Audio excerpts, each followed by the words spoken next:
A train collision last year that killed 4 has been blamed on design faults in a railroad crossing. The National Transportation Safety Board this week released findings from its investigation into a 2022 collision involving an Amtrak train and a dump truck. The truck driver and 3 train passengers were killed in the accident, and another 146 train passengers and crew were injured. The accident caused both of the Amtrak's engines and all 8 of its railcars to derail. According to the NTSB, the road grade at the passive crossing was too steep.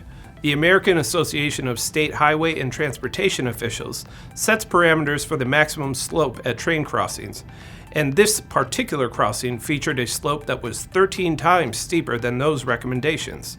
An uphill climb like that makes it difficult for a heavy vehicle like a dump truck to come to a complete stop and then accelerate through the crossing. As the report suggests, that may have contributed to the dump truck driver crossing the rails, which were marked with a stop sign and crossbucks, without stopping. The agency also said the angle of the intersection was 30 degrees sharper than what is recommended by AASHTO. The safest rail grade crossing is no rail grade crossing, but at the very least, every road rail intersection should have an adequate design to ensure proper visibility so drivers can see oncoming trains. The NTSB noted that the Amtrak's horn was in good working order and that the train was traveling at a safe speed. It also determined that the driver wasn't distracted or impaired and that no adverse weather conditions were present at the time of the accident.